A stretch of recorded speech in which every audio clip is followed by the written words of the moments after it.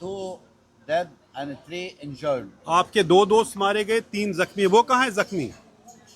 Were injured. Abdurrahman and Muhammad. Okay. Abdurrahman and Muhammad.